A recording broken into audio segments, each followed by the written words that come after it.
All right, welcome everyone. This is Bilal, host of the Creator Lab podcast. But I got two special guests today, Jack Butcher, Trung. I don't even know how to kick this off because this is completely like us guys in a group chat saying maybe we should record a podcast, and here we are. Trung, you're the meme lord of the internet right now. You're also friends with Elon Musk and a regular on CNBC. But what else am I missing from you, man? I mean, other than everything you said there, which is 100% accurate, I also write for the Hustle newsletter. We go out to about 1.7 million readers a day, but who's counting? I don't know. I'm not keeping count really. It's about 1.75, 1.76. I don't know. Just don't ask me the numbers. I'm not keeping count.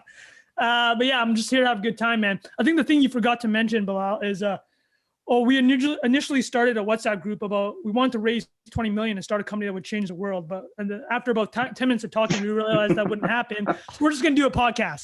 So that worked out. And I'm really happy that we settled on that. And we'll see how long this lasts. That's a great intro, man. All right, Jack, you've turned into a world famous NFT artist in recent times. But what else are you doing that people might have seen? I've been building a brand for the last couple of years called Visualize Value. So I've been hanging around irresponsible amount of time on Twitter every day, posting these graphics that are an attempt to distill things that I either don't understand or spend some time trying to learn. And honestly, my attendance here or my getting into this has been a lot of fun. Group chatting nonsense, and I think we need a bit more nonsense in our lives. So let's get into it. Hold on, I got a question for Jack that I'm sure a lot of people want to know. What is the return on every one of your tweets? If you were to put a dollar value for every tweet, if you were to put in the numerator the number of tweets you've done, and then the amount of money you made, and then the denominator, the number of tweets. What are we looking here? Is it like 1,500 a tweet? Like, that's a good what question. Would you say? I'll have to do a spreadsheet for the next episode. I would say, I mean, it's decent. I would say probably. I think it's up there, man. Yeah, I don't even know how many times I've tweeted, but it's up there. Yeah. Like we're talking, it's probably in the hundreds of dollars. Maybe, per tweet. Maybe. That's incredible. I made exactly $0, by the way, but I did become best friends with Elon Musk, who's the second richest person in the world. So between the two of us, we're worth about $100 billion each. You got a lot of unrealized gains, though, Trunk Coin. Yeah, Trunk Coin. What's going on with Trunk Coin, man? Down 30%, but who's keeping count? What do you think happened? Why did that happen? I mean, people saw that I was attaching myself to Elon, and that he just probably assumed that he'd take all my value, which makes a lot of sense, and I wouldn't be able to retain anything. So, I'm optimistic. My 6 to 12 month price target is still, 4 or 5 times gains. That's just my personal spreadsheet. So you guys invest at your own risk, not financial advice. A lot of big signals this week, though. A lot of big follows, a lot of big viral threads. I'm bullish, man. I'm bullish. If Jack is making $100 a tweet or $1,000 a tweet, I'm nowhere in that ballpark, man. So I'm not going to put any projections out there.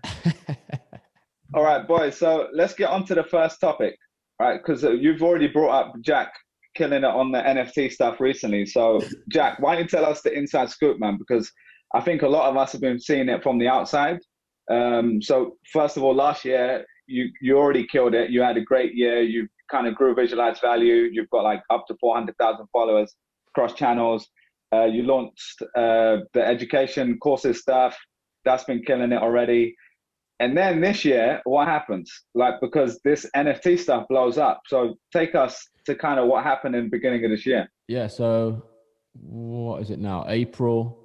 NFTs, there was a few people tapping me on the shoulder last year about oh, you should get into NFTs. It's a perfect fit for what you've been doing, right? This idea that digital art there's so many talented digital artists on Instagram, wherever else on the internet, posting stuff all the time. And I got tons of messages from people over the last couple of years of hey, I'm just trying to figure out how to monetize what I'm doing.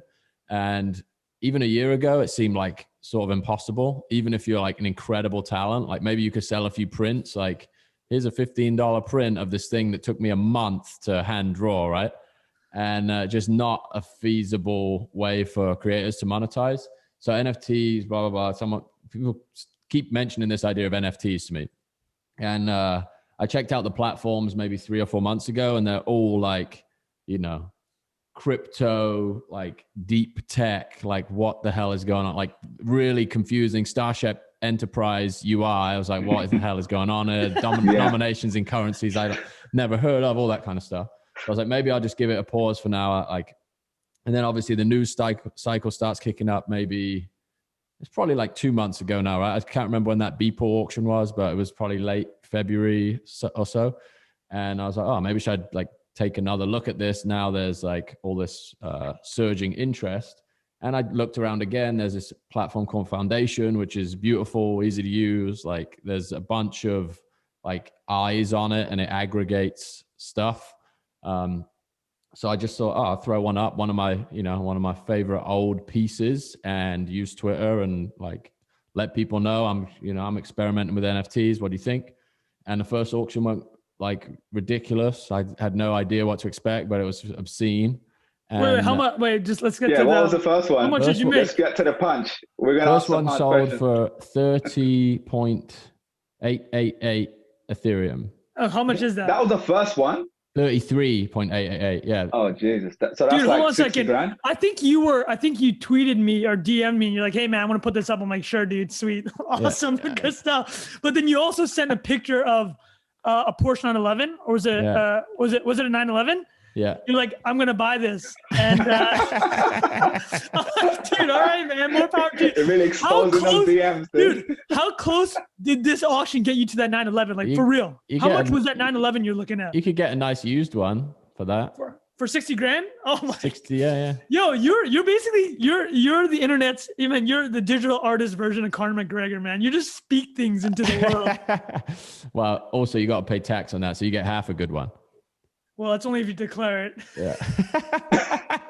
No financial advice. No financial advice, son. So, all right, I think we got the name of the podcast. This is the only constant Absolutely thing. not financial advice. Yeah.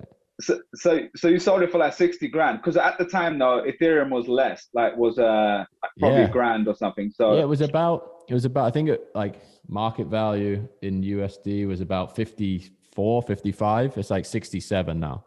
Oh, so if you just let it sit in your, and it's just sitting in your foundation, it's sitting in your wallet connected to Foundation, yeah? Cold storage, baby. Oh, dude.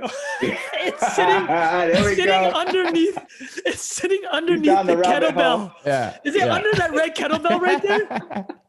Yeah. You twist the kettlebell, and then there's a little sequence. And there's a red kettlebell in Jack's room right now. He twists it, and then his entire room converts into like a safe. Yeah. Yeah. Cold storage, son. Hey, did you? You're down the rabbit hole, dude. I know. Well, I want to add this because we're talking about cold storage. But do you guys ever read about what the Winklevi twins did when they bought 10 million of Bitcoin in 2012? No. What they did? They cut up they did cold storage. They went around to about a dozen banks all over the States and put the pieces of paper in all the banks around the States. So if they got jacked or somebody came in Biggie kicking the door, waving the 4-4, it's like somebody came to the house to try to steal their freaking their keys. It's impossible. It's in 12 banks around America right now. It's just so baller. That's legit. Yeah, they crushed it, man. What they got up to a couple? They got 10 million. That to 10 million billion, investment is $6 billion now. $6 billion. All right. They're gonna leave Zuck in the dust eventually, mate. Dude, it won't be long. It won't be long. It's so crazy, man. But dude, so let me get back to Jack. So this first thing sells. You get yourself a Porsche 911, and then you get to laugh at me for saying, "Yeah, good job, man. Yeah, that's really gonna work." So other than those two awesome, wins you have there, what else was your feeling when this happened? Like, was it just insane? Were you just like, "This is ridiculous," or were you on so little sleep from having a new kid you couldn't even process it? Yeah, it was a mix, man. It was crazy. The auction mechanics are nuts, right? So I think the platforms have a lot to do with some of the price discovery. So on this Foundation platform, someone bids, that kicks the auction off. It's 24-hour timer from when the first bid happens. And then in the last 15 minutes, anybody that bids resets the counter to 15 minutes. So you get these crazy bidding wars at the end where nobody can snipe the thing on the last 2 seconds. It resets the timer, and then you have to increase your bid by 10%. So that's why I think you see is this standardized? Like, because I remember 10, 15 years ago when I used to buy shoes on eBay with my dad's credit card. you wait to pounce, right? Yeah, But I haven't done auctions in ages. Is this like standard? Because that's genius. Is it I standard? don't know if it's standard. No, I think that like It's on some of the Foundation now, platforms have. Yeah, on Foundation it's standard. Yeah, Standard. but some Okay. of the other platforms you get to, you can configure some of those things. Like the stuff I was referring to, the earlier platforms, they have different dynamics. Foundation is just this one thing. It's like 24-hour auctions with that extension mechanic at the end. So technically, the auction could go on forever. Technically, yeah. That's amazing, dude. That's what. Yeah, because I think I was texting with you that day, and I think it got to the last like 20 minutes, and you tweeted out, and I can't remember if it was the first one or it might have been another one, and it went up like 5-10x in the last like 20 minutes or something like that, right? That's been the case on all of them. Any of them that have gone, it's like all the action happens in the last 15 Everyone minutes. just waits till the end and tries to snipe it out. How much value does that add? I mean, honestly, that must add like 90% of the value of the auction. An absurd amount. So I'm just looking at it now. I think it got to about 5 Ethereum before that last 15 minutes kicked in, and then it ended at 34. That's mental. Yeah, crazy, man. So hold on a second. I just want to make this clear. Jack was about to buy a Mazda Miata. And in the last 10 minutes, Upgraded. this guy, Jack was on eBay looking at used 97 Mazda Miatas. And then the auction just went through the roof. Yeah. And this guy's like, hey, he tells his wife, he's like, hey, can you just hold on to the kid for a little bit more? I'm about to get a 911. Babe, I got a 911. Still negotiating. Oh, dude. Okay, so Bilal, I know you want to talk. No. Oh, this is hilarious. All right, Jack, you were going to share your screen, I think, talk through a few of them, because we don't have to go through every single one, but let's get extra inside scoop since we got you here. Yeah, so check this out. All right, holy smokes, here we go. All right, so if you're listening to this, you're not watching, go to the show notes. There's a link to the YouTube clip, and you can see this visually as well. Oh my God, this is absolutely outrageous.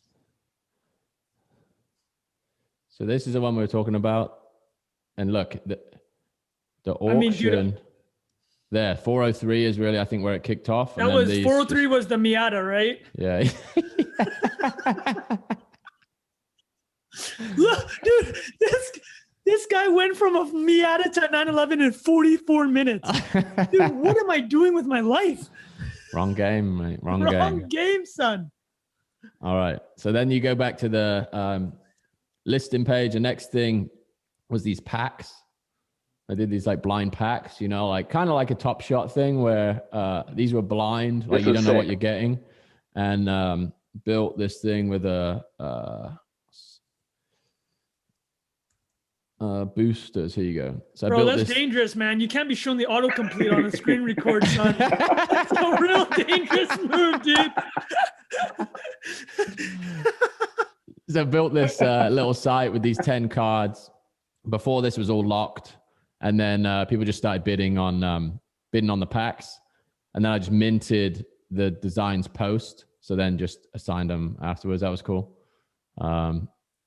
Then the one. But this one, people were literally buying without knowing what it looked like. They were just trying to buy into Jack. Yeah, I just I'm assuming based on the visualized value stuff that's already out there, the assumption that there's going to be, it's going to resemble that in some way. Okay, here we go. You need to talk about this one. Okay. This is the one. This is history. This is, can you pull up the tweet also? I mean, you need to walk people through this one. This is just so glorious. Okay. So walk through that morning. Give us a punch. So I'm trying to think how this. Man, close them DMs, dude. Mate, you told me to pull the tweet up. Somebody blur that out. Whoever's watching this, blur that out. Sensitive information. So I'm trying to think what happened. This was at the peak of the media hype cycle. Like, what the hell is an NFT? This is bullshit. I can download the JPEG and do whatever else. And I'd spent a bit of time figuring it out. So I tried to, in visualized value style, distill what an NFT is. So on the left-hand side, this is just an image, could be anybody, could come from anywhere. And then essentially an NFT could be the same visual asset, but the thing that makes it valuable or the thing that differentiates it is the verification, the signature of approval, the authentication by the creator, right? It's like the signature on the back of a canvas. And then this post just went ape, right? It's like, it just started flying. Like Trung and I, we talk about the mechanics of memes all the time. It's like, in the first 3 seconds that this shit's going to be going. Popping. Yeah. So I'll check this out. 3.5 million impressions on this thing. And it was just like, ding, ding, ding, ding, ding. And somebody responded. I had this in the back of my mind, but somebody responded and said, you should sell this as an NFT. It's like, say no more. Here it is. Say no more, fam. Say no more, fam. Okay, hold on. I gotta say something. There's a couple things I want to comment on. Number one is, so Jack's talking about how we talk about the metrics. Jack said 20%. He's like, if you have was it 20% engagement? Yeah. Views? Engagement, right? Yeah. So whatever. I don't get that very often, but when I do, I just tell my wife, I close the door and I just like, and then, yo, I'll play, man. We're ready to beat that, son. All right, but hold on, Jack. I got to tell you something. As you were explaining how you made that art piece, I was like, this is so fucking dumb and ridiculous. No, it's so ridiculous. It's just so simple. You literally just did this thing. This thing probably took you like less than 30 seconds to put together. But then Jack's gonna be like, hey man, yeah, the 30 seconds plus like the 15 years of practice, dude. I had the Picasso story in my back pocket. Yeah. Dude, so this guy, literally, he just 2 boxes, and there's just he perfectly cuts out the verified tag from the Twitter thing. Like if I had cropped that out, you'd still see like the circles around it, just beautifully cropped. That's so you put it on foundation and then walk through the insanity of what happens next. So put it on foundation, lowest reserve, right? So what was that? $180 or something. There it is. So it's listed at 11 a.m. Someone put a bid in. Sorry, Jack, you had already planned to put this up as an NFT though, right? Yeah, I was like, it makes sense. And then somebody like tweeted it and like perfectly laid it up. Exactly. So then, 12 minutes later, first bid's in, and then it just starts going from there. And then last 15 minutes on this one was just bananas, man. Yo, was that Chris Dixon right there? Put a bid on your piece? Yes. All right, dude, I gotta tell you something. I gotta tell you something about first of all, what was the final dollar amount? What are you sitting on this piece right now? Market value. 146. Oh my god, dude.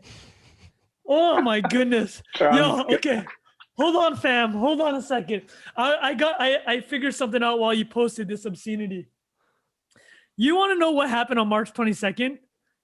That was the day all the banks dumped Archegos Capital's portfolio. Jesus. Jack Butcher was responsible for the blow of Archegos. And so, for the uninitiated, Archegos Capital was built by an investor named Bill Huang.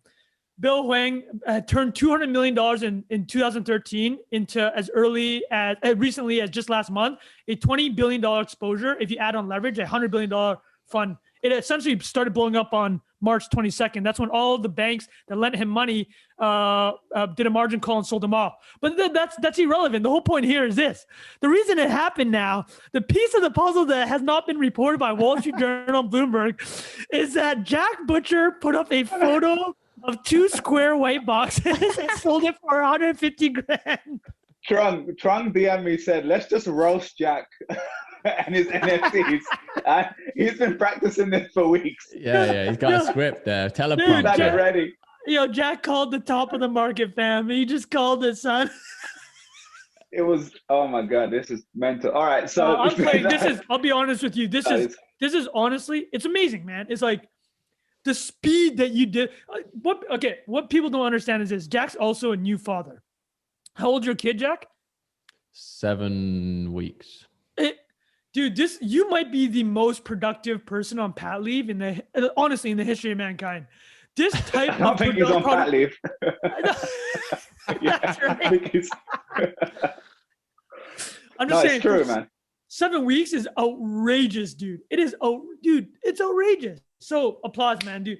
100%. All jokes aside, unbelievable what you're doing, especially with a newborn. The speed you moved on this is outrageous. Thank you, mate. High leverage. This is like an incredible, it's just an incredible medium for value exchange. It's just mind blowing. Having gone through these, I mean, just say those two main sales, right? Are you still skeptical on the long game of this, or are you just like, no, there's definitely a there, or are you just more balanced? You're like, you know what? No, I think it's going to be the same as everything else. I think you're going to get a huge bubble of participation. I personally think things like this are going to do well because they're like, you can like identify a moment in culture and make something. So it's like someone was there for it and they like get to, it's like the page of the newspaper on the day of X. I think there's a lot of people thinking about this as, hey, I can just take the stuff I'm already doing and just port it over into like sell my images. And while that might make sense in some cases, I think it's like, it's also setting up a new way to think about art and new medium to like play with things. Like people are doing really interesting things with digital environments, right? The guy that bought the Beeple thing, he commissioned an architect to design a museum in VR where he's showing that thing. So it's like, that's mental. That's amazing. Yeah, it's mind blowing. I think we have some stuff in the notes that we're going to talk about later, and it like a lot of this stuff escapes me, the futurism of it, but just mind blowing to think how I think the perception of value and like people's identity is so digital at this point, and so many people like live on the internet and consider themselves a citizen of the internet, that stuff like this seems crazy to, like, we were all born in the 80s, I'm assuming, and it's like, this is nuts. But a lot of people younger than us are like, oh yeah, obviously you. Right. Something you said there, just actually, when you said this is like the equivalent of a newspaper cover, that's actually genius, man. And it's like how embedded in that first Bitcoin, right, or like the first block, is the newspaper cover of the right. 08 is like a bank bailouts. And dude, you're right, and this is actually a perfect distillation in it. On top of the fact that it actually is, the simplicity of it is beautiful. You sold this thing for 150K. It's so meta. If this isn't one of those pieces, I'll be blown away. Like, this should end up being one of those things. It is wild, man. And I think, I don't know. I wouldn't consider myself, I'd consider myself a designer first. And I think that's actually been a bit of an advantage in this space, because you, especially paired with like a decent audience on Twitter, you can really engineer like narratives, like tell stories. Like, I think this is like different than, this is a cool looking thing. It's like, what does it mean? And how can it be like, I think the validation that the Twitter network can give something is like almost a cheat code in this game too. It's like the thing that we talked about at the start of this, it's like, this is resonating with people. There's something to it. Somebody probably wants to own it for that reason. Yeah, you creating the story in real time is also, like you said, it's what actually assigns this value, right? Yeah, it's a moment in time. Yeah, it's like being at a sporting event. It's like, oh man, I remember that morning when Jack Butcher tanked Archegos Capital, and I know where I was. I was sitting at my work desk, not doing any work, and people were sending me the same tweet. It's like, oh, check this thing out, it's insane. Yeah, that's like the last 15 minutes, but in the capital markets. Yeah, exactly, man. No, that's great. That's fine. Oh, dude. So Jack, take us to the next one, which was the fame one, because that was also, I mean, that hasn't sold, I'm assuming, but I wouldn't be on this podcast, boys. I don't think, if it sold. He outpriced, but yeah. So this one is like, this is supposed to be like, the medium is the message. So that thing we talked about with the Beeple sale, 69 million, which was actually, Ethereum has appreciated so much that that's actually like $82 million now. And Beeple, I know, cashed it straight out into USD. So he's down at least 14 million there. But the idea here is, this would be the most expensive NFT ever sold, and would instantly catapult the person who bought it into the position of the owner of the most expensive piece of digital art of all time. In your mind right now, obviously a part of this is, it's a little bit of a, whatever. And so it's the most asymmetric bet ever, right? It's like, it took you a minute to make this. You're just going to put it out there. You might get a little bit of ridicule. Like some people might be messaging like, hey, Jack, man, this is absurd. But the reality is, so in your mind right now, what probability are you assigning to this? Is it not zero? It's very, very close to zero. If anybody's listening to this with the means to make this happen, I'll throw in, you'll throw in the Porsche. You'll throw in the 911. Yeah, I'll throw in the 911. All right. So just to recap for anybody that's not seeing the screen, it's a photo that literally just says admit one, like a carnival ticket, and it's priced at $84 million right now. You know what? That will be the only link in the show notes. Yeah. We'll see what happens with this one.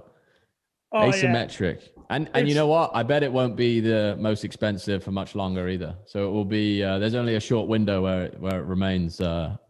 You're selling it. Yeah. I mean, you literally just need one Saudi prince to listen to this podcast and be like, this guy took on Archegos. I hated those guys. And I'm going to buy this ticket for him. Yeah. Oh, man. Oh, God. I'm done. All right, Jack, were there any others you wanted to share? Or the other thing I wanted to talk about was the crowdsource thing that you did. But before we move on to that, are there any other key ones that might be worth sharing? I got one that I think will be good for our next topic, but we'll do the 280 thing as well. But this, I just put this one up a second ago. This idea, I've been listening to a lot of, just been listening to a lot of brilliant people talk about the evolution of technology and behavior and like remote work and all that kind of stuff. And this idea struck me recently, the idea of, the nation state, losing its grip to some degree and individuals having a ton more agency and autonomy and blah, blah, blah, blah. So this is a piece I just put out. I think we'll get more into that. And man, that has Balaji. That's Balaji right there, man. That's his thesis. Sick. I mean, Bilal, why don't we get right into it? I know you want to talk Balaji on Tim Ferriss, which everyone's talking about. Should we do that? I mean, the only thing I was going to say is the Figma thing that you did was pretty cool too, but I'm happy to go into Balaji if you prefer. I could do it in 90 seconds. Yeah, let's do that because this was cool. I haven't really seen anyone do this. So I had this, one of the things that we've talked about this a bunch of times, Bilal, the idea of, there's a few references you'll like in here, Trung, too. Sonny got. So it's really cool. So the idea that if you apply constraints, you can get really creative. So visualize value is black and white for a reason, because I don't have to spend 40 minutes thinking about what color to use or whatever else. It forces you to be creative within the constraints you have. So Twitter has a 280 character limit, right? And this idea was, what would people do if you gave them a 280 pixel limit? So just put these things together, and then people just come in and basically color the pixels and make stuff. So are you going to turn this into NFT? For real. So honestly, there was a few people that suggested it, and it's like, it would be cool to do that and, give all the money to charity. It would be very hard to figure out who contributed, because some people did it anonymously or whatever. But it's badass, man. It was cool. It reminds me a lot of, do you remember the $1 Million homepage back in the day? Yeah. Yeah, I just think this is another piece of this digital identity or metaverse thing, right? Where there's 40 people in this document, all messing about, working on stuff. A lot of people tweeted it was a ton of fun. I didn't think it would be that interesting or enjoyable. It's like your the good version of your Google Doc meme, Trung. The good version of where everybody stares down. Yeah. Everybody's having a good time instead of they're just looking at your every word.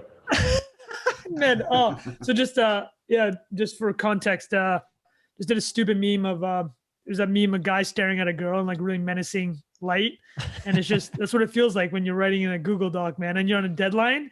Man, get out of here, anonymous aardvark. Bro, don't look at me, mate. I don't know if you've talked about this on a podcast, but I want to hear about the creation of a daily newsletter. You got to be up against it a bit with that. Yeah, I mean, we don't have to go super deep into it, but just TLDR is it's not like it's not intellectually difficult. It's just a grind because it's just hanging over you, right? Like the deadline just hangs over you. And I'm sure you guys have all been on deadlines. It's just that feeling of, oh, and then by like in the beginning of the week, you're energized, right? But like by Thursday, when you send out that Friday email, you're like, oh man, like I don't want to deal with this overhang in your head anymore. And I mean, again, it's all relative because it's not the end of the world. I mean, it's a simple job of doing my underwear. No, that's the most difficult part. That is the overhang of knowing you got to keep delivering. And I mean, most creators know it too, right? Anybody that, I mean, you're on Twitter all the time, you're doing output. It's just that feeling of, because it comes with two parts, right? It's the rush of the dopamine after you send it too, right? Like every morning I'll read the comments.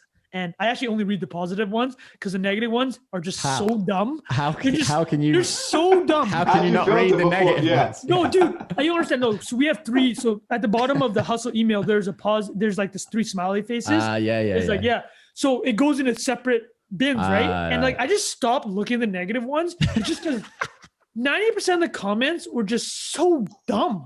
It was like, in the sense of like, just being negative it's like everything you see on the internet, right? Like just being negative for the sake of being negative. And I'm just like, man, this is not the energy I need, right? Nah. Like it's not that I don't want to hear criticism. I prefer them in like constructive emails, not like 10 words of like, oh, you're awful. Like, who's this Trung guy? And, but I mean, I read negative stuff. I'll laugh, right? Like, I mean, Bilal sent me a YouTube comment on, so the running joke we have in our chat is I went on CNBC once, and ever since then I've been tweeting at CNBC to get me back on, and completely ignoring me. But Bilal pulled up a really funny comment from the YouTube video. I was wearing a hoodie. I look like I'm in middle school, and the guy's basically like, this guy's calling the top of the market. They have a guy wearing a hoodie that looks like he's 2 years old on CNBC. But man, I like those comments. But like, if you're reading through 200-300 comments and they're all just like, it's just, there's no point, right? There's 1.7 million people. Somebody's going to be upset. I don't want, I want constructive criticism. I just don't want these jabs in this document. Having said that, the positive one, just give me that dopamine, son. Tell me how good the jokes are. Keep me going. So to answer the experience of it is just, this is a TLDR is, the overhang of just having to go through it. But, you go through the dopamine cycle, you're happy to see those things the next day. So it keeps you going. But I personally know that in the long run, it's very unhealthy, right? It's a creator burnout everybody talks about. It's the Jack, you know this. It's like, and Bilal, you know this with your podcast. It's like that feeling that bubbles up when you release something and you're like, oh, Colin, I really hope this hits, right? Right. All you've had a couple that hit. And, but then, man, you realize it's like, even when something hits, like you look back like a week later and it's irrelevant, right? Like, man, my kid doesn't give a shit that it hit. Right. Like, I went through the dopamine run. It's like, no, it's like, and you're chasing it. So like, I am very conscious about it, but like, to be honest, every morning, because I set my Twitter, I always put a joke in every morning. I send a joke out at 5 a.m. I'm just gonna put it in so I can wake up to like 100 likes. It's sick. It's fucking sick. I actually do it. Like I know it's in the morning. Yeah, I'm gonna wake up to 100 likes and like it's gonna make me feel good for a couple minutes. And what then I'm 10 though? Like, what if it has 10? That's a non. No, that's devastating, right? I delete that shit. Yeah, so just to summarize, it's the overhang. I mean, I could talk to the process another time, but I don't want to get hung up on that. I just think that the psychology and emotions of it is more fun. That's good. Yeah, it's mental. Just last thing on that, Trung, are you still the only person writing a daily email? Because no, we have contributors. Finally hired someone. We brought someone in. We have a guy, really young dude. He's still in college, actually. He's in 4th year. His name's Jacob Cohen. He's crushing it. He I don't know if you saw, but Sam posted his application. He applied by creating a hustle newsletter, but as an application. He's like, this is why I got you hired me. It was very well done. And I'm just like, okay, you know what? Just you clearly took it to another level, and he's very good. And we are actively looking for people to hire. So you're just going to be a supervisor at some point, right? Just sort of navel gazing over it. I believe you will be seeing a anonymous lot more Twitter output. Just comments in the Google Doc. Yeah, exactly, dude. All right, boys, should we switch it up to the Balaji interview? Yeah, because I listened to this. I think a couple of you. Well, I don't know. I think Jack, you've heard parts of it. Trung, did you hear it as well? Yeah, I listened to it. It's incredible. Listen to it, right? It's probably my favorite podcast of the year so far. I mean, there's been quite a lot of good ones, but and for people who haven't heard it, it's 3.5 hours long. So it's long, and it's not one of those you can listen to while you're like working or something. Right. It's like quite intense. Like I wrote a bunch of notes. Yeah, so maybe we'll go through a few of the things in there, but it was pretty mind blowing. One of the things before we get into that though is just like with Balaji in particular, like I was supposed to have him on the podcast. We were booked in for Saturday night, 9 p.m. my time, and unfortunately it didn't work out, but we'll hopefully get to do it again at some point. But he is one of the best like futuristic thinkers out there, dude. I think. It's crazy. The guy lives in 2050, man. Next level. And when I heard that conversation, it was kind of like someone come from the future and they were saying, hey, by the way, this is how it works now. Like what you did in the past was stupid, and here's why. So let's go into a few of the examples. The first one was, well, Jack, you tweeted this morning that 2020 is the year the internet starts. I don't know if that was actually from his interview or not, but I was curious, like, why did that resonate so much with you, man? Yeah, so and how many likes did you wake up to? I had a day off yesterday, boys. No Twitter Tuesdays. I'm going to reinstate that. You just post double today. Yeah, exactly. Double the dopamine, right? Double the dopamine. Make it up for it. Yeah, I'm in recovery, man. No, so that was on David Perel podcast that he was on in 2020, because I was looking for just some of like the distillation of his ideas over the years, reading his stuff, and I found the notes off that podcast, and this is kind of like loops in with some of the other stuff we're talking about, where like what was not normal a year ago or 18 months ago is incredibly normal now. It's like the amount of time you even spend on your phone or your computer or whatever else is just absurd at this point. Kids going to school on the internet, like you're doing stuff on the internet that you never thought you would, you never thought you would before. People getting married on the internet. People are like going to court on the internet. It's just nuts, isn't it? So yeah, that was like, that just stood out to me as I think everybody saw that graph last year of the e-com trajectory, right? Like closed 10 years of predicted growth in 3 months or whatever when coronavirus started kicking off. So yeah, it just feels like that's going to start happening in every area of our lives. And yeah, crypto, how that like plays in with that, and how the like all the identity stuff that he starts talking about has really got me going on a different different train of thought. Like the pseudo anonymous. Yeah. Okay, so what Jack, what do you think about that? I'd like to hear your thoughts. Let's quickly just define it for people. So there's real names, which obviously is kind of like what we do now, where you kind of verify your name or whatever. Then you've got anonymous, which is like 4chan, or completely you don't know who they are. And then there's pseudonymous, if I'm saying that right, which is kind of in between. So it's kind of like your internet persona, and it's not your real name. But over time, you can kind of accrue points or karma or something like that. So if you think of Reddit is a good example, is that about right? Like people can link your identities, right? Like people can figure it out. Like if they really want to. Potentially, but I think I guess it depends, because it's one has equity and one doesn't, right? That's the difference between anonymous and Okay. That's it.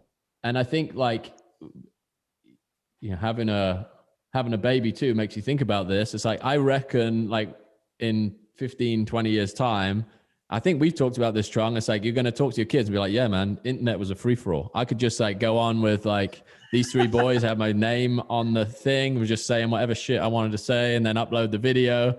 And then, I just like, and now we're getting into this really interesting time where it's not just internet, it's blockchain, right? So you're starting to put your thoughts on this unerasable network. And honestly, like, this may sound crazy, but you think about like, if my grandparents or great grandparents were tweeting out jokes 200 years ago, it's like, they're probably not going to age that well. Yeah, definitely. You know what I'm saying? So it's like grandfather Trung. Yeah. Oh, it's not, dude. I gotta auto archive these tweets, dude. Yeah. So that's like Bitclout, for example. It's like, maybe there's so much content at that point and everything's on chain, so it doesn't become that issue. And maybe the internet doesn't forget already as it is, but we haven't really lived long enough to see the implications of like, and I think Balaji said this really well, is like, history can no longer be deleted. It is like recorded, and it is, the truth is maintained by this network that can't be disrupted. So that's crazy. And good in a lot of ways, right? But it could work. Some people are obviously gonna feel the consequences of that on the other side too. Yeah, Trung, what do you think, man? I mean, I see where he's coming from. I think the cancel culture is definitely, there's two things going to happen in cancel culture, right? It either goes away, or you have to have this future you're describing where people want to just have freedom of thought, right? And not just be told what to think all the time and not face the consequence of being canceled for doing it. And if cancel culture sticks around, maybe not as intense as it has been in recent years, then a movement towards this makes a lot of sense. And as you interact more with people from different cultures, as the internet will enable, maybe it's better to be synonymous. I don't even know how to say the freaking word, right? Yeah, but, I'm just saying. Yeah, and maybe that is the more natural instinct for the younger generation. I think we've talked about this, and it's very well known. It's like the interactions that under 15s have now are just, they're mediated by Fortnite, Roblox, right? They're so used to already having this alternative personality. So if you're saying trends, yeah, it makes sense to me. But the thing I would say is, like, if you go to the American Revolution, right? Like Benjamin Franklin wrote anonymously, but ended up being whatever the word is between, because it was revealed to be him, right? But you have a lot of, as these movements happen, people go through these cycles. I think you look back history, it's a very cyclical thing. Mm-hmm. So I wouldn't be surprised if it goes in that direction and then maybe swings back, right? This shit always goes back and forth. Yeah. I've heard him talk about it before. When I heard the 10-minute version, I kind of dismissed it. I was like, all right, that's some futurist dude thinking the world's going to be in a certain way. And then when I heard the full version, I was like, okay, it doesn't mean no one's going to use their real name, but there's more of a use case or more of a reason for someone to use that in between. And I think on the internet, obviously, that makes a lot of sense. So even, let's say, visualize value, before I knew it was Jack Butcher, if you had hidden it, which I don't think you did, but, well, actually, did you? I did for a bit, yeah. I did for a few, yeah. You did? What was the reason you did that? Just because I didn't know how it was going to be received, honestly. It was like, can it get traction without me? I didn't have a credible Twitter profile in the beginning. I had 200 Twitter followers from high school or something. Okay. And I was like, attaching it to me, does that feel like, it's smaller than it could be? It's like bigger. It's a bigger idea than just me. And then when I started getting work inquiries and stuff through it, I was like, oh, may as well, there was that validation. Come out of the dark. Yeah. Well, do you think it would be as successful now if you hadn't? Do you think it would have made a difference? It may have not worked, yeah, or as it may have not gotten that early traction. I think it's just one more data point for people to make a decision on, right? It's like, do I want to amplify this thing? Do I agree with everything this person thinks and says and does? The brand is just cleaner, or it just stands That's for true. That's a great point. One thing. And it could also, I guess, there's only one Jack Butcher or Trung.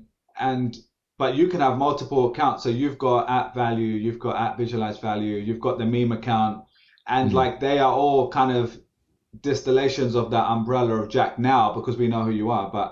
But you can have a different slice by having a different ones by this point. Yeah, it does create nice optionality, and I think he's talking about that as well. It's like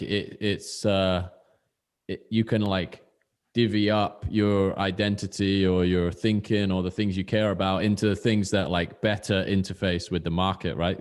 You're basically building these different product verticals of your media company, at a massive scale, I don't know, Complex or whatever has hot ones, and then they have a fashion show, they have a music show, and they have this and this. You could just be one person talking about all that stuff all the time, but you're probably not going to retain attention in the same way, because half the people are going to not like one thing and not like the other thing. So I don't know. It depends how commercially driven you are and how much you want to be very religious about productizing. Some people don't want to think like that when they're just tweeting out crap, right? But Jack's productize everything. Yeah. I got bills to pay, man. Man, if I could productize my burps and farts, I'd do that in a second. That's smart though, right? I mean, you're right. I think it's the commercially minded, and Complex is such a great example. But I never thought about it like that, where as an individual, you're basically becoming this holding company for all these different brands. Like literally, just taking Jack as an example, he has visualized value, and literally just has his other meme account, which could become its own thing, right? And it's all under ultimately your umbrella. And no, that actually makes a lot of sense for me for the world that Balaji is describing. Yeah, and this like shift of institutions to individuals, it doesn't mean the things that institutions did were like not working or people didn't like them. It just means that like the way they are run, or the way in which they're distributed, or the bureaucracy that controls it is failing, rather than like the thing that the market wants being like incorrect. 100%. What about you, Bilal?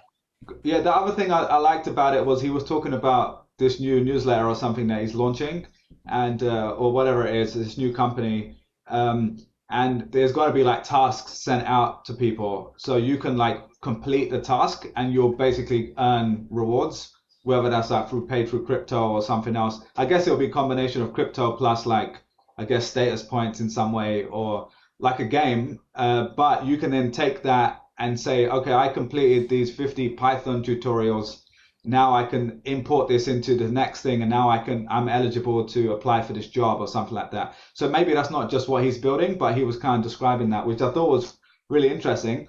And the parallel he talked about was like social media right now. Like right now we all tweet and put stuff out on social media, and we know it's like a rented platform. We get the dopamine hits that Trump wakes up to every morning. But every morning. But at the same time, really, the who's gaining the most is the casino house platform, as I describe it, which is Twitter or Facebook or whatever. So you can still go and play roulette and win a little bit of money, or take that and build a little crew at the roulette table and take them home or whatever. But if you're really trying to win on Twitter or these platforms, the value is going to the company itself. So that kind of brings up the idea of like Bitclout. People are, I don't know what their plans are, if it's just a complete scam or not, but I think that's an interesting idea, and hearing him talk about it made me think, oh, this might be. It's not a scam. You should go buy Trung Phan, not financial advice. It's not a scam, but it's also not financial advice. But Trung Phan, that's my handle on Bitclout. Not financial advice, not a scam. Maybe. Well, here's a question. Like, listen, if you're here for financial advice, you've come to the wrong podcast. You've taken a few wrong turns in your life. My old boss used to, yeah. That's you're in the wrong place, mate. Yeah, dude, dog. Oh, jeez, man. I was going to ask you guys, like the thing that all of this points to, or like the NFT thing on a much, much larger scale, is like, the last few years, you have to create content to attract people to do something else, right? The content is not the product. The content is kind of the vehicle for you to monetize in a different way. So the hustle email is a vehicle for, enterprise software, or was, or, whatever. Or is again. Right. Yeah. Gone full circle. Gone full circle, yeah. But it's a thing you do in order to like create, create attention to point it in another direction. Like visualized value was the thing that I made so I could get consulting clients, I could get design work, and then like slowly like built that into products that didn't need me to show up all day long. Yeah. And Bilal, the podcast, like I'm sure that creates a ton of opportunities for you, but isn't necessarily like a monetization vehicle from day one. Yeah. When you get to like Joe Rogan scale and stuff like that, you can pull down like silly money. But I'm just curious, like, is this trend going to lead to like, can a, let's not say middle of the road, but it's like, if you're not top 1% creator, can you live off what you earn from tweeting and podcasting and things of that nature? I'm just curious how that plays out. And Bitclout seems to be like the most elegant implementation or test of that idea. Well, listen, man, if you put out a Fyre meme, let's just say hypothetically me every morning at 5 a.m. and you make 10,000 people laugh. Look at all the joy you brought into this world. Can I not get $1 out of this joy, son? Can I not get $1 out of this joy I'm bringing to the world? You should. I'm literally on Mematic at night at 11 p.m. Like, how can I make the world laugh? And no one's giving me money. In fact, my Bitclout is down 30% over the last week. And I've sent out at least 6 memes. Buy the dip. Buy the dip, not financial advice. No, but no, dude, I totally agree with you, man. It's frankly insane. And I've only been doing this for a year, right? Like earnestly doing it. Yeah. You're talking about people that grind. I'll tell you, the people, when stand-up comedians in the 90s, 2000s really had to break through, the shit they had to do to break through. Oh my God. Dude, you're doing an open mic every single night in a shitty little bar, and it's crazy, you're getting paid nothing. You might get a drink voucher. Sometimes you have to pay to be involved. Yeah. And then these guys grind for 20. It's crazy, a lot of time would you pay to send a meme? You have to pay to get on it. Would you pay to send memes? Would I? Honestly, I would, man. Yeah, I know you would. But in exchange for the dopamine hit at 5 a.m. Yeah. So it's a fair exchange. But no, it was so much harder back then. But now, like you said, the tools that you're being given to break through, man. Imagine being these guys, and then if Bitclout works, this idiot like me doing these fucking memes, and this guy's like, man, I went to over 1,000 open mics and never got paid. Right. This guy literally hasn't left his bedroom and is getting paid on bit. So that's the world we're heading to, and it sucks that it wasn't there before. But I mean, I'm all for it, man. Yeah, that's badass. And I think there's other ways people try to monetize as comedians through this thing. It's like, I'm going to do a Zoom show and buy 10 and sell 10 tickets. Right, it's the dumbest way to think about it, it's because the least scalable, yeah, it's a complete throttle on your earning potential, when it's like, if you can make a Twitter account grow by posting funny stuff, some of the stuff that would be not podcast friendly that we send back and forth, Trung, it's those guys should be multi millionaires. The amount of value that they bring into the world, it's a value, in different sense. But Reddit is valued at 6 billion right now. So I did a sum of parts valuation on it. About 4 billion is Wall Street bets, and the other 2 billion is dank memes. That's a pretty fair valuation for Reddit. Yeah. And maybe interesting is another 10% of the value of that. That was not a real valuation, but I was looking he's like, man, damn, this guy's got a spreadsheet and everything. I remember you posted that. So yeah, I guess real quick question on the Bitclout side though, because I think we all kind of tried to sign up. Jack, did you ever get into your account? Because I think you tried. My thing is verified, but my code or my key is doesn't match the thing I signed up with, so it's just there. I probably just dead forever. Posted out with a couple 100,000 waiting for you. Well, so dude, I'm probably tanking my value by announcing that, manipulating the market. But I'm troubleshooting it. Wait, are you talking with somebody about it? I'm trying to get in touch with them. Yeah. If anybody listening has got any connections at Bitclout. Yeah, we won't have the link in the show notes. We only have a link to his $80 million ETH. So instead of helping him with his Bitclout, just buy that one. just buy that $80 million photo, and then we'll be good. Or Bilal, I know that you had some couple of these games that you wanted to. You had some game ups and downs. I don't know. You had some game of life thing. We might get to that. But just we talked about Bitclout, but on the Balaji stuff, the next thing that kind of stood out was when he started talking about Bitcoin and cryptocurrency. So it's kind of related to what we talked about. And again, the name of the show right now, working title, is Not Financial Advice. And my favorite thing being a podcast host is anytime money stuff comes up, I always say this is not financial advice, and then we proceed to give financial advice. So this is exactly what he did. And he was just Tim Ferriss was like, okay, hypothetically speaking, not financial advice, if you had 100K or 10 million or whatever it was, what would you do with it? And so what he said, again, not financial advice, but he would put 50% into Ethereum, 50% into Bitcoin. And to be honest, that's basically Jack's portfolio right now. Yeah, exactly. No, but Jack, how close? The 5% Dogecoin. Yeah. So how close are you to that allocation? Close. Okay, so walk me through the conversations you have with your wife, and then you have with yourself every night when you look at your portfolio, and then how you've talked yourself into it. Mate, all you got to do is listen to a couple of Michael Saylor podcasts. You get down the rabbit hole. You'll be in, mate. You'll be saying sell everything, sell your clothes. We need to buy more Bitcoin. But no, we've had a lot of conversations about it. Done some risky, stupid shit in the last few years, which makes like Bitcoin look like a real solid, safe bet. It looks like a 10-year treasury. Right. Isn't it crazy that when you get used to the ups and downs of cryptocurrency, then you go to your stock portfolio and you're like, someone's like messaging me like, oh, it's down 4%. I'm like, what? Well, yeah, who cares? That's like an hour in this crypto. Completely irrelevant. Yeah, I definitely don't suffer from the like chart refresh thing. I just I sort of buy the narrative of it. You're gonna have to take a guess on something, so I got my skin in the game, and I'm just sticking to it, mate. I respect that, man. So you are doing set it and forget it, right? Which is the best investing policy.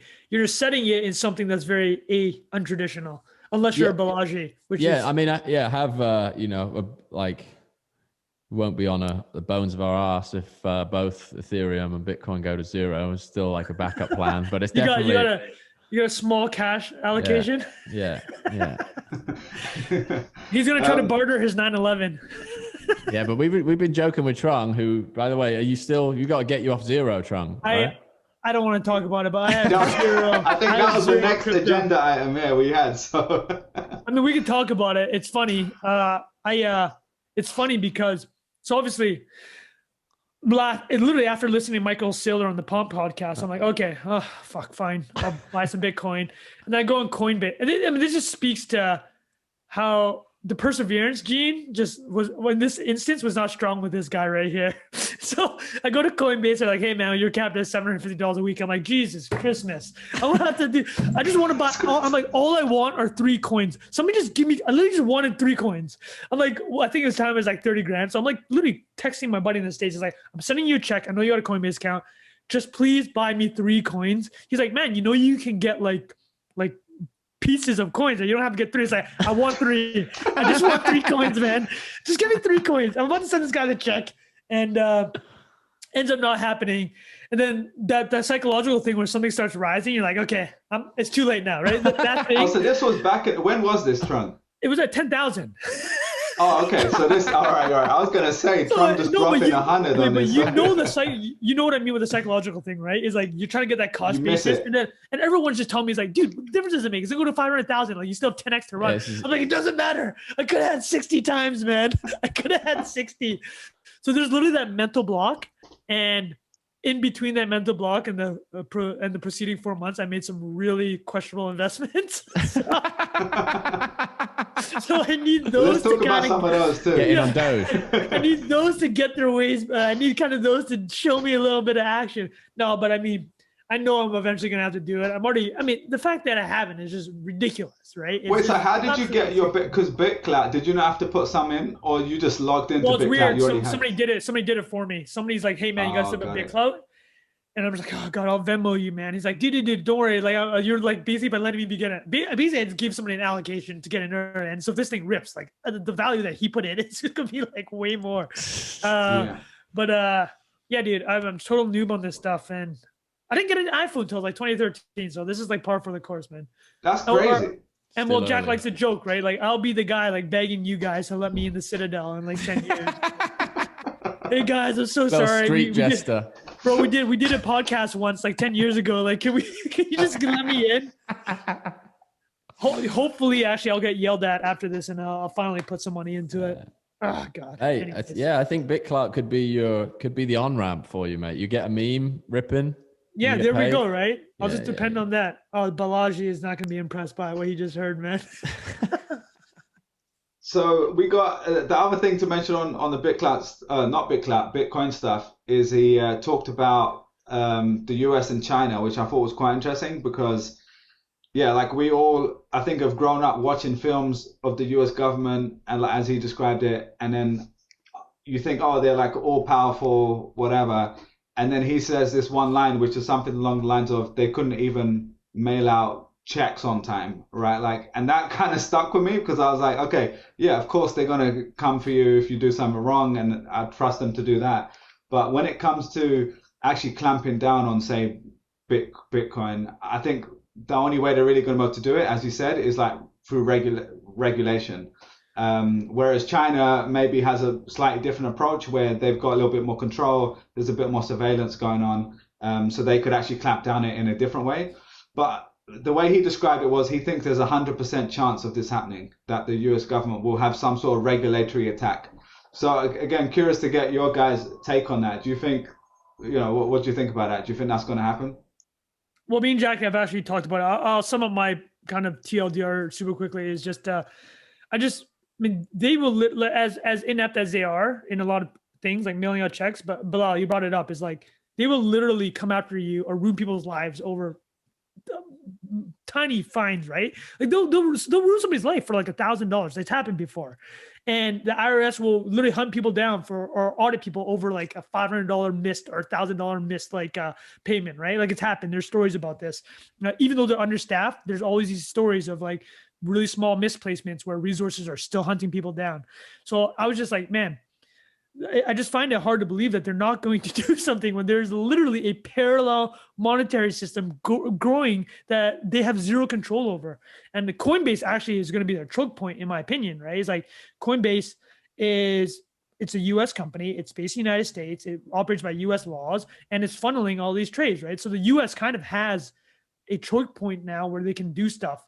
And obviously Balaji was a CTO at Coinbase previously. I think something's going to happen just because everything that's ever happened in America's history where they're threatened, they just, whether or not it's effective is besides the point, right? It's just like the fact that they've really done nothing is kind of shocking to me. What do you think it would look like though? Just like, I mean, the parallel that people meant, the analog is from the 1930s when they banned the trading of gold, and that really didn't do anything. right. But the outright just banned it. It's like, you can't trade gold anymore. So do you know what happened? Did they come after people's gold? Like, did they go to people's homes and seize the gold? Yeah, that's it. I don't even know what happened afterwards, but all I know is that probably ineffective. So the same thing's probably going to happen, right?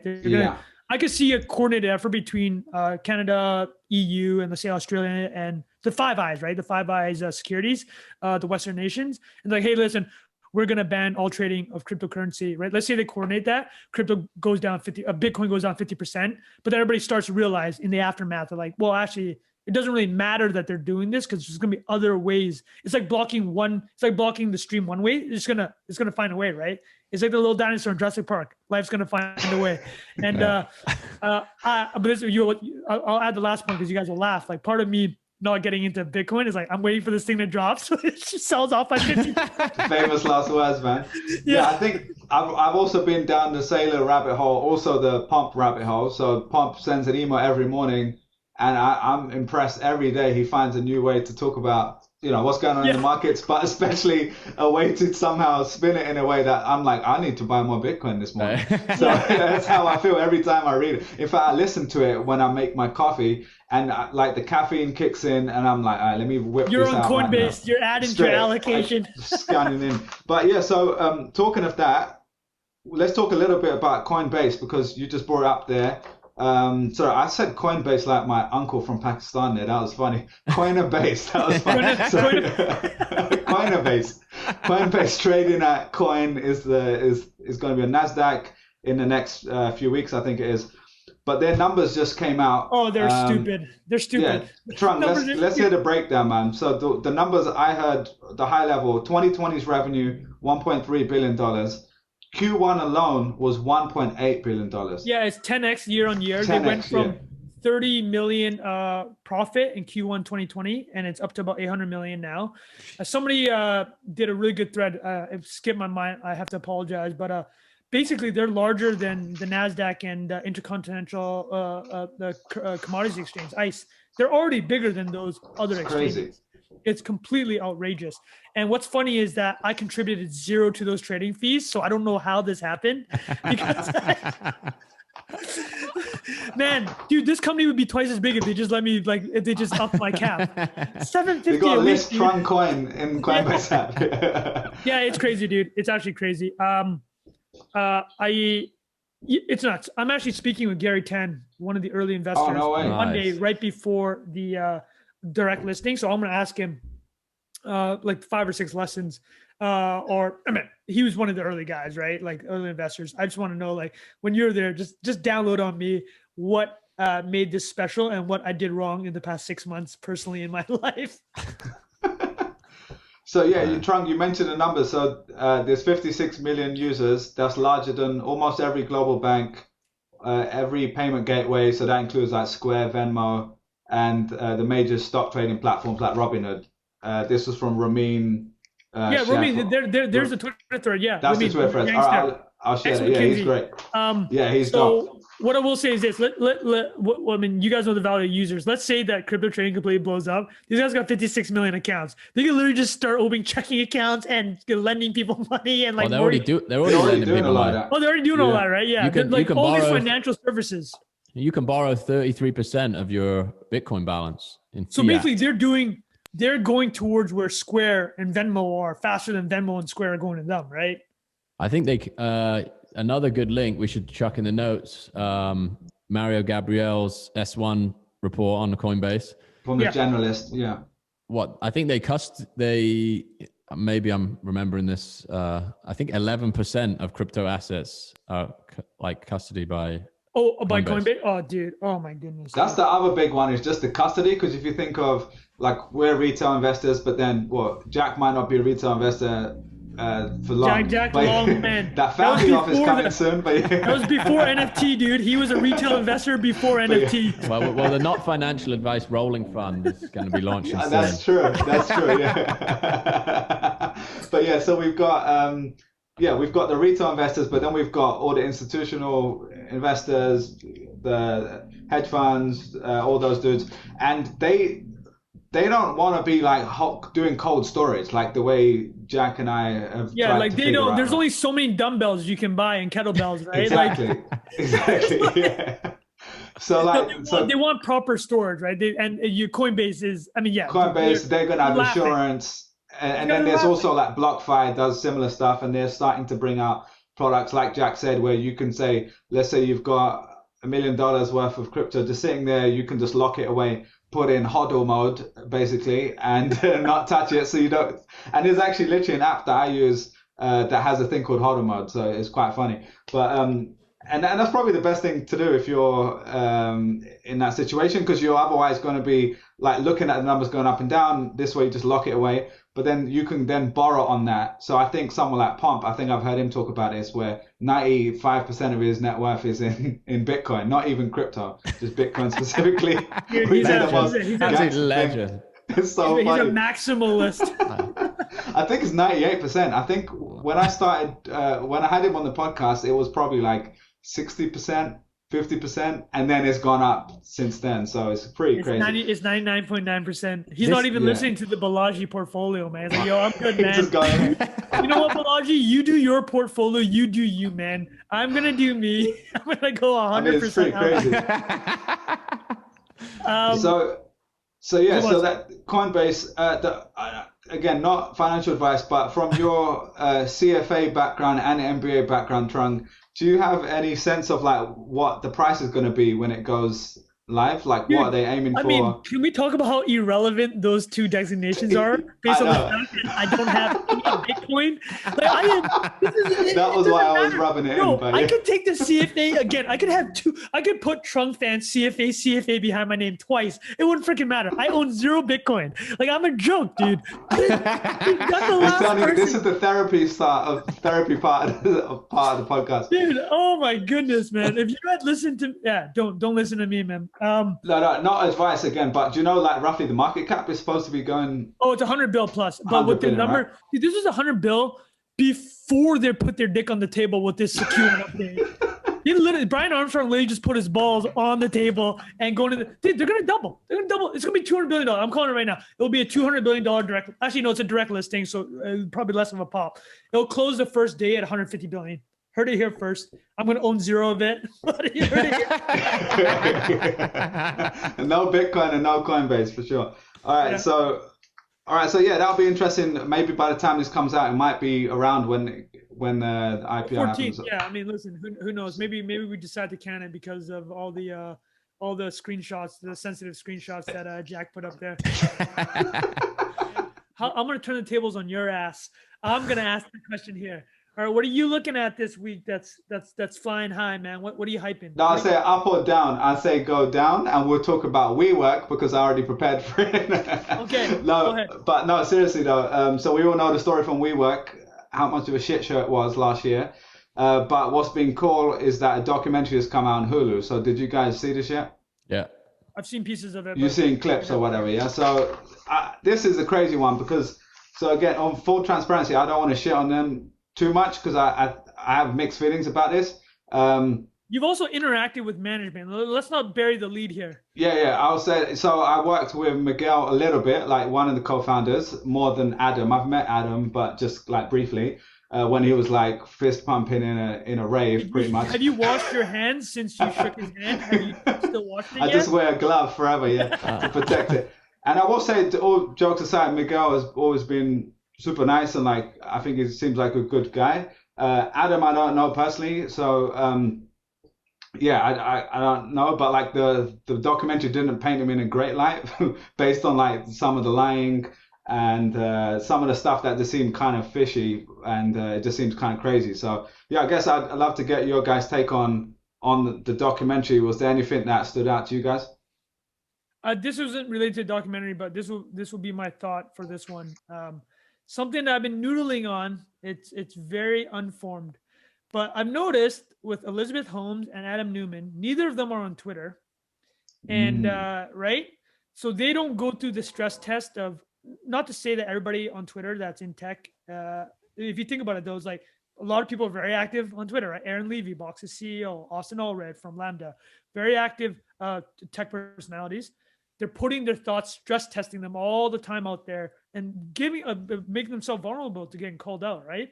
Elizabeth Holmes and Adam Newman both didn't have any social presence to speak of, and they were filtering their messages through the New York Times, Wall Street Journals, all their PR agencies. And I found that pretty funny. And I thought about it too, because a company I worked at, previously fintech company, Kensho, our former CEO was similar. He had almost no social presence. He used the mainstream media channels to get his message out, particularly CNBC. And I'm not going to say necessarily sketchy, but just like when people aren't willing to stress test their ideas in the battle and kind of the battlefield of Twitter, I find it a little bit like, I think it's a bit of a red flag. I don't know what you guys think about that. That's a good point. I mean, I guess to play devil's advocate, you could also say they're like not wasting their time on Twitter and all that sort of stuff. Sure, I don't think that's necessarily the case. They're also extremely active. Yeah, okay. I think we should use the control of they're very active in media channels. It's not like they're being quiet and just head down. Like they're everywhere, right? They're in these controlled messages. They're on CNBC. Yeah. They have their photos everywhere. They have these fluff pieces written about them, right? That would be the control. If people are doing that with zero Twitter or like zero social presence, I'm like, okay, they're not, in my mind, I'm like, I don't know if they're willing to be stress tested or they just don't want to be called out. Well, I guess it comes back to, I hate to use, it's like a cliche word now, but like authenticity. Like you can kind of tell like when someone's right, exactly, like a little dodgy, when they're too corporate or they're just too clean, you know what I mean? And like you can tell they've done the presentation training, they're like one hand, two hand, three hands, like that sort of shit. And I think someone like Elon Musk is the complete opposite of that, where he's just tweeting out memes and saying wild shit. So I do think that was the case with Adam Newman. The one part in the documentary, this isn't a spoiler, but just one thing that really stood out to me was the cappuccino on latte thing. I don't know if you remember this, Jack, from watching it, but there was a time where someone went with Adam Newman to one of the coffee, like the baristas at WeWork, and he ordered, I think, like a cappuccino, and they gave him a latte. Yeah. And then the dude who was with him was like, wait, that's a latte. Why is he giving you a cappuccino? And then he asked the barista, and the barista was like, oh, no, he just likes to do it that way. So that's how we do it here. And it wasn't just for him. Like everyone got latte size and cappuccino size. This is how I remember it. So again, this is all allegedly, so we don't get sued. So it was just like this falsehood that he perpetuated. Yeah, it was like reality distortion field, which you've probably heard with what's his name, Steve Jobs and stuff like that. And I'll say I've had this similarly once before, and where again, this is not putting them on the same page, but someone I'd worked with, people would like create calendar invites to the time zone of where we were supposed to be going, and they would just be like, oh, well, the time, they didn't adjust the calendar invite, like, and just have it in normal times. They would say like 3 p.m. West Coast time, and we would get there and the whole calendar was messed up. And I'd say to people like, why is the calendar messed up? And they're like, oh, well, that's how so-and-so's calendar works. And I would be like, well, that's not how a calendar is designed. So let's maybe talk about that. So I think, again, this is not to call anyone out, especially, but when I see stuff like that, I'm like, okay, this is. That's what I'm saying, bro. If that got onto Twitter and this guy's, hey man, like I call cappuccinos lattes and this is how it's gonna be. No, you're going to get memed out of the distance. That's See, true. this is what I mean, right? Like the sunlight. I mean, it cuts both ways. Like Twitter mobs can be awful, but sunlight is a great disinfectant. If Adam Newman starts starting out community EBITDA on Twitter, dude, this guy is just gonna be destroyed, that was the right? most ridiculous. I love destroyed. But anyways, yeah, this is not to say that everybody should be on Twitter. If that seems to be the lesson, again, if you're here to take lessons from anything, from financial advice or media strategy, you're in the wrong place. Yeah, you're in the wrong place. Just do not listen to anything I said about Twitter and my half-baked theories. But yeah, that's me. Cool, man. Jack, what about you? Is there anything else before we wrap up? I just think, I don't know, just trying to get into understand that guy's headspace is just fascinating to me. Like I think same as the Elizabeth Holmes story, it's like there's plenty of people playing the same game, but he just got further than a lot of people, you know, like he got to the final boss, man. Exactly. Dude, he literally got to the final boss. He got to Bowser. He almost won. The stock exchange. He almost won the game. I mean, he still won. Just a different medal. Yeah, like, you know, I think I've made this same comparison to like Trump before. People are like, oh, Trump's not rich. He's like, yeah, no, he is. Like, he got to do whatever the hell he wanted his whole life, right? He did it in a, like, you know, there's plenty of people that got manipulated along the way. But it's like, it's just this really fascinating thing to me of like, if like that guy's view of reality is probably not that he failed. He's probably like, oh, this worked out great for me. Like, this guy literally never had a boss outside of me. Right? Literally never had a boss in his entire life. It's incredible. If you actually think about it. Yeah, I think it's like, crazy. It's very hard to empathize or understand how someone like that works. Like we have a business that is bleeding cash and I'm going to go and throw a music festival. It's just like, I don't have the like neurological construct in my mind to ever consider doing that. It's like, it doesn't surprise me that he got as far as he did because he's just completely out there, like operating in a different version of reality than everybody else. Crazy. Well, here, I want to jump on this. The last thing I'll add to Jack's point is, so Elon likes to talk about how him and his brother Kimball will literally just spend hours discussing whether or not we're in a simulation. And I find that people that have talked about this or believe that there's a chance we're in the simulation are playing the game better. Right. Because they're just like, you know what? They really think about it. Like, this is all a game. Yeah. And Elon's just like, hey, it's a game. Like, I believe in his head, he signs very high probability the chance that this is a simulation. So he's doing simulation type stuff, right? I play video games, dude. I do some weird stuff in video games. Like in GTA, I'm doing some weird shit. So that's kind of what he's doing, right? Yeah. Well, maybe if you have that mindset, you can, again, cuts both ways. Not life advice. Maybe that should be the name of this podcast. Yeah, that's a good one. Not advice in any way. Yeah. The last thing I'll say on him specifically is Adam is this is not justifying anything he did because I think he straight up lied and I think that's like past the line. But there's a very fine line between an entrepreneur who sells a vision, which is basically something that doesn't exist. Yep. And convinces people so much that you need to be here, you need to give up your job. You're going to get paid less because of something I'm selling you in the long term. And that's true of a lot of people, right? Completely. Right. And he was infectious and he had crazy personality and charisma. I think there was that story of him with the SoftBank dude for 12 minutes and they went on a plane and he basically convinced him in that time or whatever. And so I think there's incredible skill in that. At the same time, there's Firefest and there's Tesla, you know what I mean? So right. Tesla is like, Elon's been selling a vision. I mean, he still is really like the valuation of the company is not based on today, it's based on the next 20 years. So I think there's a fine line between that genius and then I think for me the line anyway is when you do something illegal or you're like lying straight up. That's where ethics come into it. So So yeah, it's a tough one, and then the Firefest one is probably a similar bucket to the WeWork story by now. But in all honesty, like what WeWork did, regardless of how much of a shit show it was there are parts of it that were impressive. They built it, right? And they're about to go public. I mean, it's a real business now, right? Completely. Like, it's a real they just business. needed to shift some things around. Yeah. Get rid of that community EBITDA. Yeah. So. Fair enough, man. That's awesome, All right, dude. man. This is Well, fun, listen, man. Yeah, this has good. been episode 0 of Unnamed Podcast. Yeah. May not exist ever, so who knows? We'll test it out. But listen, man, this has been fun. So we'll hopefully do this again, and let us know what you think of this on Twitter. I'm at B Zaidi. Is it Trung T Phan? Yes, at sir. Trung T Phan, at Jack Butcher. Let us know what you think of this, and see you in the next one. Peace. Amazing.